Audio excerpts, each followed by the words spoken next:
Rebonjour. Nous allons donc prendre le constat. Rebonjour. Nous allons donc reprendre le constat. Et vous voyez comment je suis illuminée, transfigurée. Le Seigneur nous a montré par le constat du pape Jean-Paul II que notre monde est tourné à l'envers. Même lui, il a constaté qu'il y a quelque chose qui n'allait pas. Et le Seigneur vient lui-même, tout en le confirmant, renverser la situation. Et vous pouvez le lire dans ma thèse, où je cite que le monde a été tourné à l'envers. Et Dieu seul peut retourner notre monde à l'endroit. Personne d'autre ne peut changer la donne.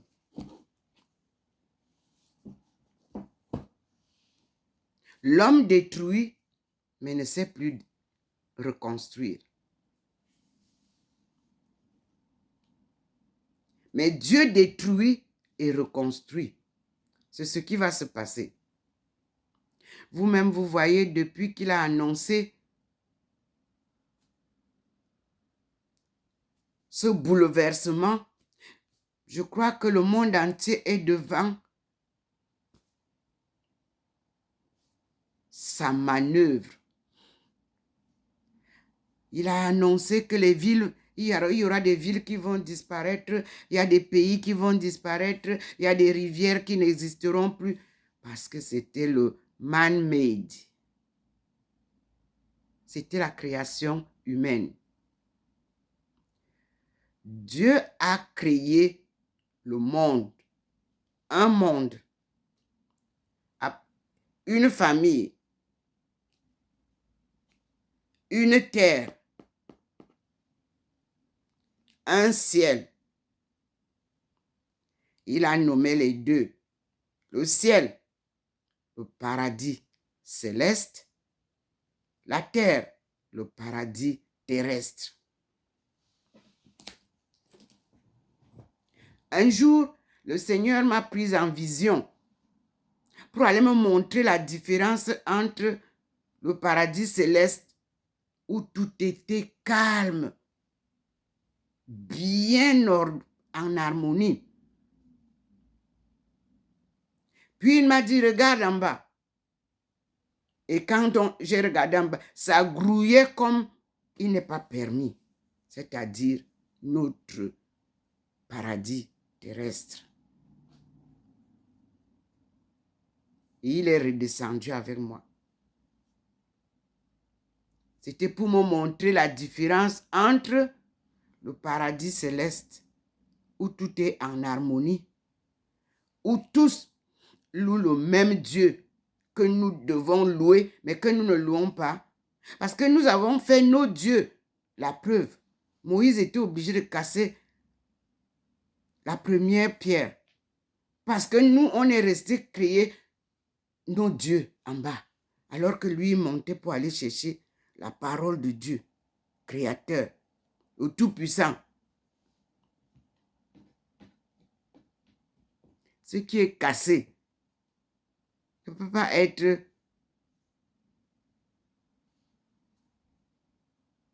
comme à la création. Maintenant, le Seigneur, il est miséricordieux. Il vient nous récupérer. Il vient nous pardonner. Il vient nous remodeler. Mais il y a une condition. La conversion des cœurs endurcis. Et il interpelle la femme. Parce que les femmes d'aujourd'hui ne se marient pas à vous, les hommes, par amour. Tout est intérêt. Il rappelle à la femme que toi, tu as été créé pour procréer. Et tu dois avoir un amour parfait pour ta procréation. C'est la femme qui est la voûte de la famille et non la consommatrice de la famille.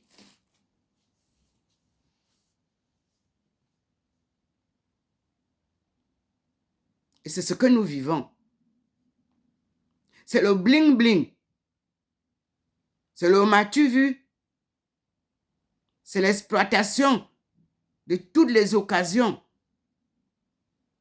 pour montrer aux gens que j'ai réussi. Le mariage ne se réussit pas par le récit. Le mariage se réussit par les faits. On nous a donné des exemples de mariages pour que je vous ai publié depuis 2 jours. Le Seigneur nous montre la femme et l'homme comme il les a créés dès le début. Nous avons reçu de plusieurs pays des exemples de mariage réussi. Vos bling-bling que vous faites au début du mariage, alors que vous n'avez même pas encore fait 1 an ou 2 ans, là où le bas blesse, c'est à partir de 3 ans. Quand vous allez vous connaître, chacun va connaître les défauts complets de son partenaire ou de sa partenaire. Alors, c'est là où commence la vraie marche du mariage. Pouvez-vous supporter le mariage là que vous nous montrez comme vous nous montrez là comme des drapeaux? C'est là où tout commence. Pour le moment, le début là, c'est du bling-bling. Les enfants. Je vois les femmes qui se lèvent, qui demandent le mariage. Ouais, que c'est l'homme qui doit chercher sa femme. Ibingeba.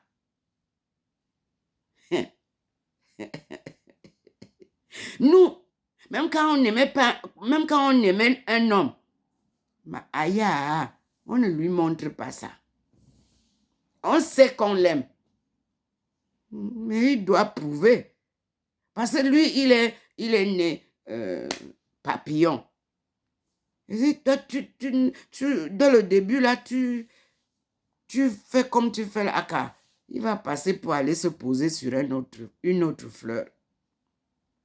Mes enfants, mes filles, le mariage n'est pas la fin d'une vie. Non. Ce n'est pas que si vous n'êtes pas marié, vous avez raté votre vie. Aïe,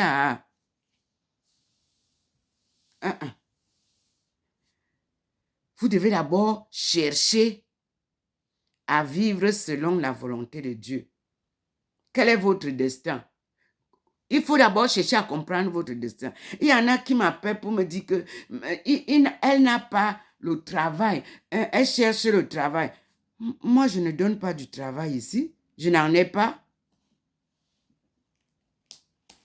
Tout est au Cameroun, au Congo, au Gabon, en Centrafrique. Les forêts sont immenses. Nous sommes nés cultivateurs d'abord. Allez lire Genèse. Nous sommes nés pêcheurs. Allez lire. On pêche dans la rivière. Le poisson. Qu'on ne vous nourrisse pas seulement du poisson vendu. Les femmes s'organisaient pour faire la pêche. Pourquoi ça ne se fait plus? Les femmes s'organisaient 3 fois par an. Et les 3 pêches vous servent de réserve de poissons secs pour l'année. Qu'est-ce que c'est devenu? Les femmes cultivaient, elles avaient les greniers. Où est l'économie du grenier maintenant? Aucun village n'a plus le grenier du chef. C'est où? Moi, je vous ai montré les photos étant en Chine. Comment les mamans récoltent le maïs, elles accrochent, comme quand elles n'ont pas de grenier, elles accrochent même dehors, là, autour de leur maison, et ça sèche naturellement pour être cultivé naturellement. Les engrais, Dieu a alors fait comme il fait souvent. Pendant des années, on vous demandait de faire la culture traditionnelle. Tout le monde veut l'engrais pour que ça pousse vite, pour qu'on récolte beaucoup. Maintenant, hein, tous les sols ont été brûlés par les engrais. C'est vous-même qui venez nous dire ça. Vous pleurez. Que maintenant, tu cultives le manioc, ça pourrit.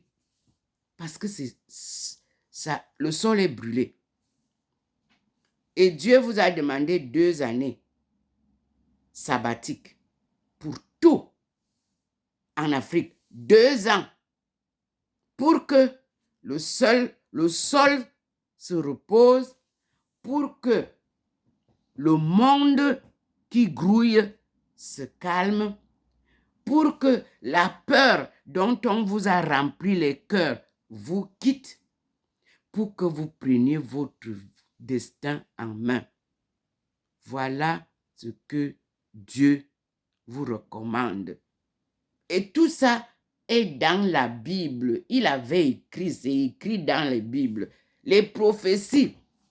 Vous devez chercher à lire les livres des prophètes. Dieu n'est pas un homme pour mentir.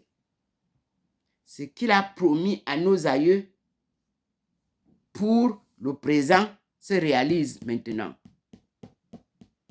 Et pour le futur se réalisera aussi.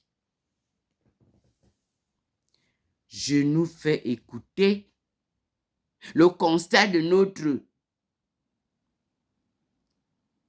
Père Jean-Paul II, qui accompagne son constat par sa prière préférée. Elle n'est pas la prière de quelqu'un. YouTube, si tu ne veux plus que j'utilise cette prière-là, enlève ça. Mais je vais te dire que j'ai appris cette prière-là. J'avais 7 ans. Pour être baptisé, tu dois savoir, à notre époque, réciter tout le rosaire en ta langue maternelle. Aujourd'hui, c'est en français. Mais je dis que à Efok, où tout a commencé,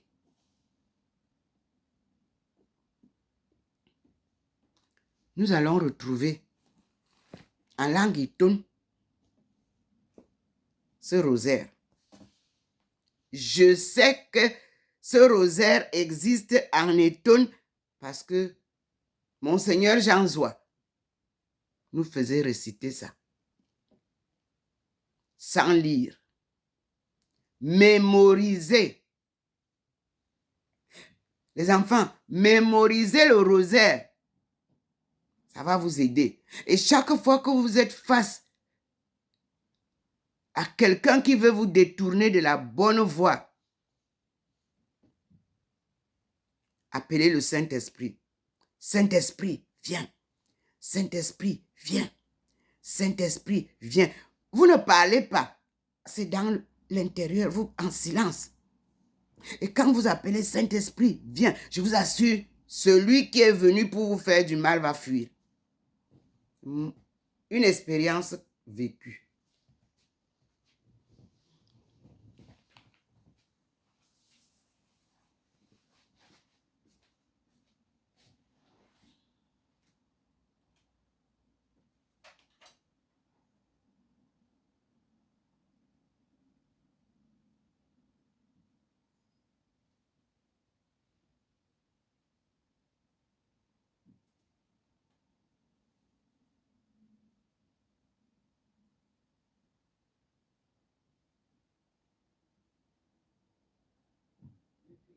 Aimer l'Église et se livrer pour elle, afin de la sanctifier. Il voulait se la présenter sans tache ni ride, mais sainte et immaculée. C'est par le Christ et dans le Christ L'hiver s'annonce rude.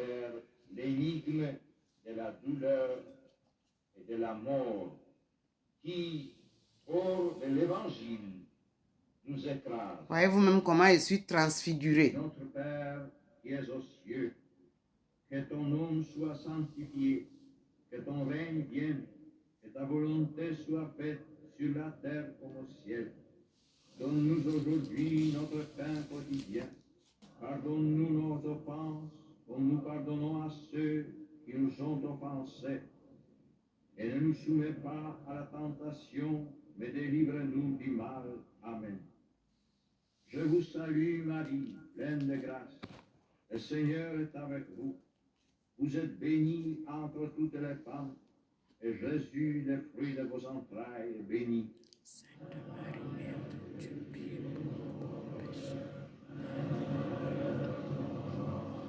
Je vous salue, Marie, pleine de grâce.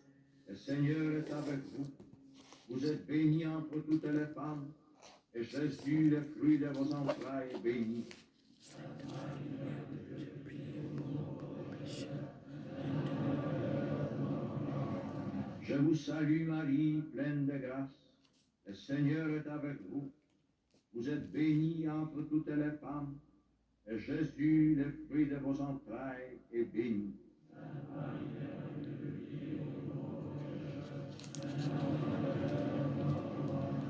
Je vous salue, Marie, pleine de grâce. Le Seigneur est avec vous. Vous êtes bénie entre toutes les femmes, et Jésus, le fruit de vos entrailles, est béni. Sainte Marie, Mère de Dieu, priez pour nous pécheurs. Je vous salue, Marie, pleine de grâce. Le Seigneur est avec vous. Vous êtes bénie entre toutes les femmes, et Jésus, le fruit de vos entrailles, est béni. Sainte Marie, Mère de Dieu, priez pour nous pécheurs. Je vous salue, Marie, pleine de grâce. Le Seigneur est avec vous. Vous êtes bénie entre toutes les femmes, et Jésus, le fruit de vos entrailles, est béni.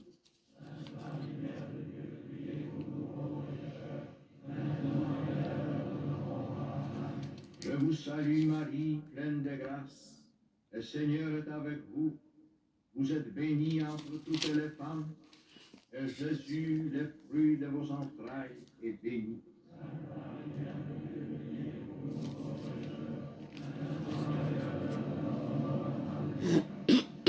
Je vous salue, Marie, pleine de grâce. Le Seigneur est avec vous. Vous êtes bénie entre toutes les femmes, et Jésus, le fruit de vos entrailles, est béni.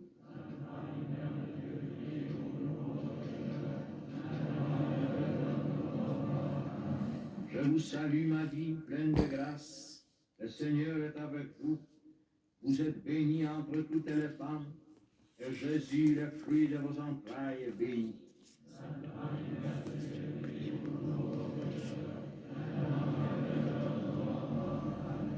Je vous salue, Marie, pleine de grâce.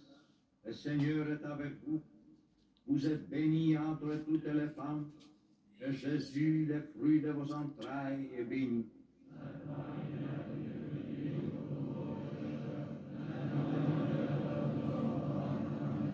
Gloire au Père et au Fils et au Saint-Esprit, comme il était au commencement, maintenant, toujours, dans les siècles des siècles.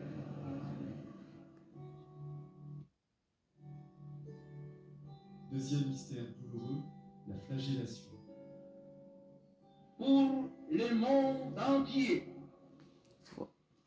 qu'ils aient une place dans notre prière, ces hommes et ces femmes qui, en quelque lieu de l'univers, souffrent de la famine ou d'autres fléaux, des ravages de la guerre, des déplacements de population, ceux qui sont victimes du terrorisme politique, d'oppressions diverses, d'injustices de toutes sortes, enlevés, séquestrés, torturés, condamnés sans garantie de justice.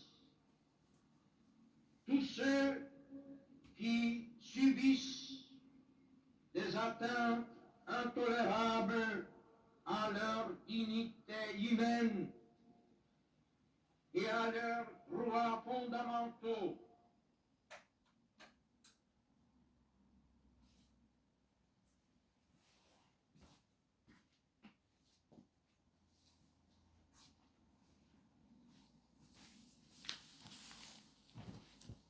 C'est le sort du peuple de Dieu.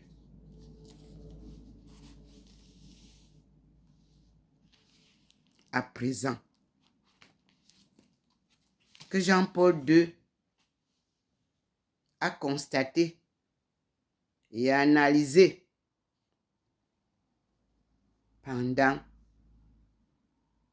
son règne papal. Situation qui persiste.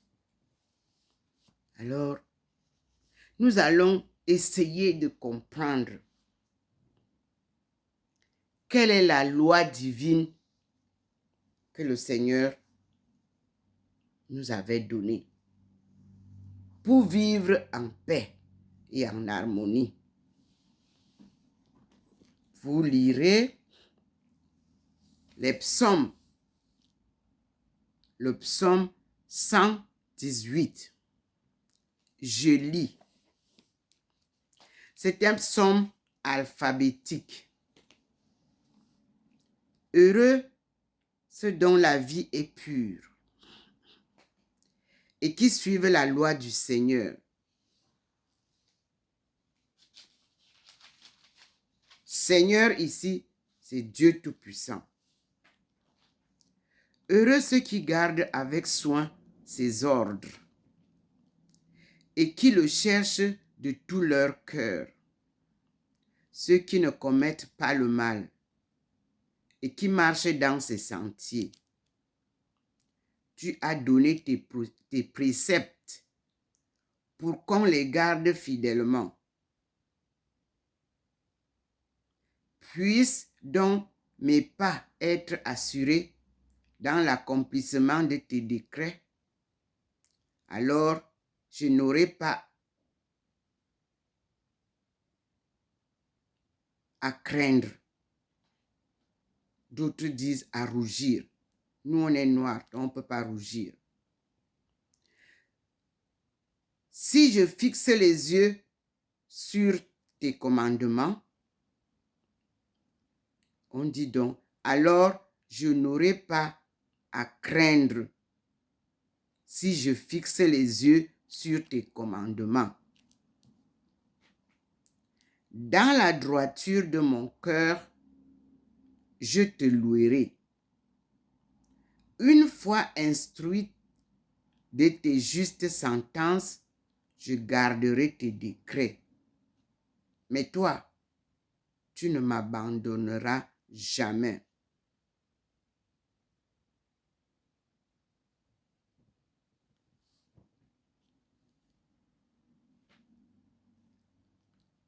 On passe au verset 9. Je vous ai dit que c'est l'alphabet. Donc, bête. Comment le jeune homme pourra-t-il maintenir la pureté de sa vie? C'est la question. Et la réponse, en restant fidèle à ta parole. Je te cherche, moi, de tout cœur. Ne permets pas que je m'écarte de tes commandements. Je porte tes oracles cachés au fond de mon cœur pour ne pas pécher contre toi. Sois béni, Seigneur. Enseigne-moi tes décrets. Mes lèvres énumèrent toutes les sentences de ta bouche. Je trouve ma joie dans l'observance de tes ordres, bien plus que dans toute richesse. Tes préceptes sont l'objet de ma méditation.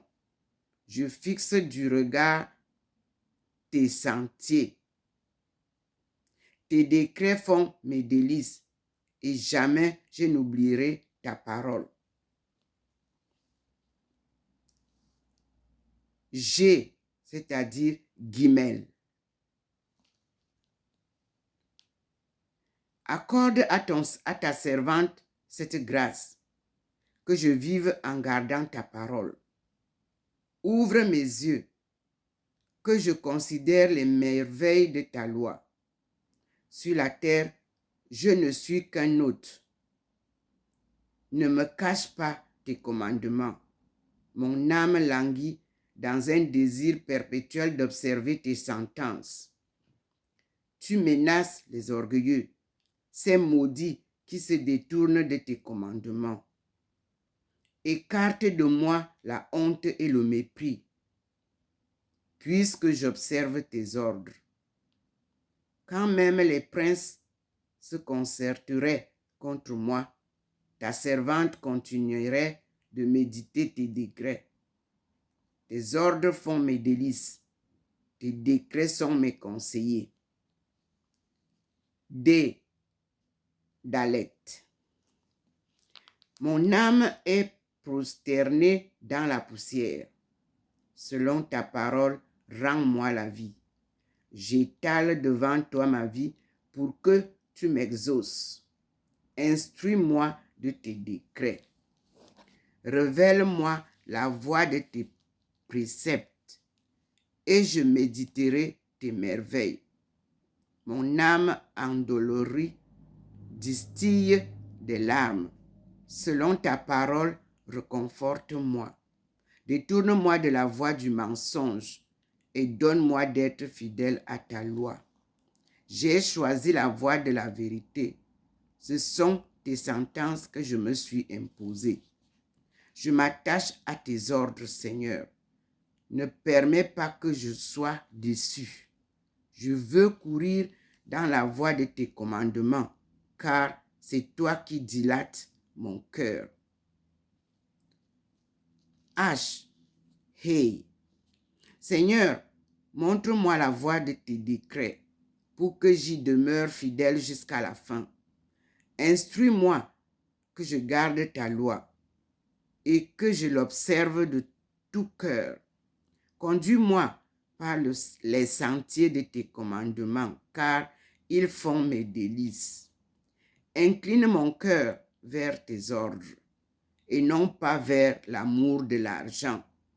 Détourne mes yeux de la vue des choses vaines. Fais-moi vivre dans tes sentiers. En faveur de ta servante, accomplis l'oracle qui concerne ceux qui te craignent.